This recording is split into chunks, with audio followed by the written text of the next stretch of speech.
আজকের যে খাবারটা আমি বানিয়েছি সেটা অনেকটাই ফাঁকিবাজি করে বানিয়েছি, তবে এর স্বাদ কিন্তু দুর্দান্ত। নমস্কার, আমি প্রিয়াঙ্কা আর তোমরা দেখছো প্রিয়াঙ্কার রান্নাঘর। এই যে খাবারটা তোমরা দেখছো এটা কিন্তু গরমের বিকেলে কিংবা শীতের সন্ধ্যায় পেলে সন্ধ্যা কিংবা বিকেলটা একদম জমে যাবে।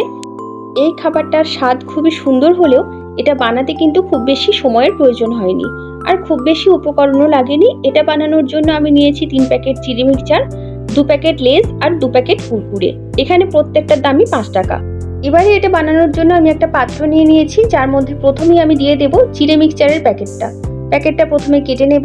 তারপরে একে একে আমি 3টে চিলি মিক্সচারের প্যাকেট এই পাত্রের মধ্যে ঢেলে নেব।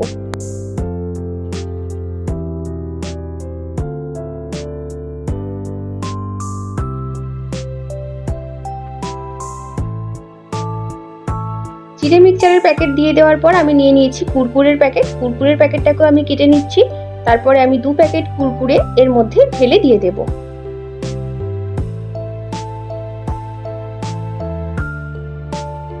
কুরকুরের প্যাকেট ঢেলে নেওয়ার পর আমি নিয়ে নিয়েছি লেজের প্যাকেট, এটাকে আমি কেটে নিচ্ছি। এবারে আমি এই চিপসগুলোকেও এর মধ্যে দিয়ে দেব।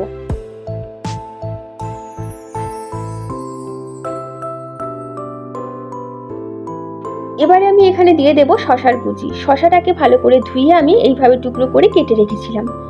এরপর দিয়ে দেব টমেটোর কুচি। টমেটোটাকে আমি ভালো করে ধুয়ে তারপরে কেটে রেখেছিলাম, আর বীজগুলোকে আমি বাদ দিয়ে দিয়েছি। এরপর দিলাম কাঁচা লঙ্কা কুচি, আর কাঁচা লঙ্কা কুচি দেওয়ার পরে দিয়ে দেব বেশ কিছুটা পরিমাণে পেঁয়াজ কুচি। পেঁয়াজটা একটু বেশি পরিমাণে দিলে এটা খেতে কিন্তু খুবই ভালো লাগবে। সবশেষে দিয়ে দিলাম অর্ধেক লেবুর রস। লেবুর রসটা কিন্তু দিতেই হবে, না হলে এর টেস্ট কিন্তু অতটা ভালো আসবে না। এবারে কিছু মশলা দিয়ে দেব। তার জন্য প্রথমেই দিয়ে দিলাম ভাজা মশলা, যার মধ্যে আছে ধনে জিরে শুকনো লঙ্কা। তারপর দিয়ে দিলাম চাট মশলা। তারপর দিয়ে দিলাম বিট নুন। বিট নুনটা একটু কম পরিমাণে দিলাম, যেহেতু এটার মধ্যে অনেক কিছুই আছে যার মধ্যে নুন আছে, তাই বিট নুনটা কম দিলাম। এর মধ্যে আমি আরো কিছু অ্যাড করব, তবে প্রথমে আমি এগুলোকে একটু ভালো করে মিশিয়ে নেব। চামচের সাহায্যে ভালো করে একটু মিশিয়ে নিলাম। তারপর চিপস আর কুরকুরেগুলো এইভাবে একটু হাতে করে আমি ভেঙে নেব।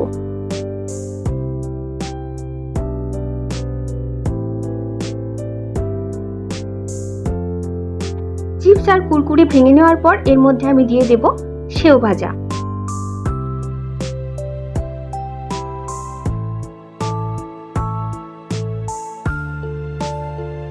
এবারে আমি দিয়ে দেব ভাজা বাদাম, আর সব শেষে দিয়ে দেব ডালমুট। আমি এখানে শেষে যে 3টে খাবার দিলাম, মানে সেও ভাজা, বাদাম আর ডালমুট, সেগুলো কিন্তু একটু বেশি পরিমাণেই দিলাম, যাতে করে এটা খেতে আরো বেশি সুন্দর হয়। এবারে আমি এই সমস্ত কিছুকে একসঙ্গে খুব ভালো করে একটা চামচের সাহায্যে মিশিয়ে নিচ্ছি। চামচ দিয়ে বেশ কিছুক্ষণ মেশানোর পর আমি এটাকে হাতে করে আরো একটু ভালো করে মিশিয়ে নেব।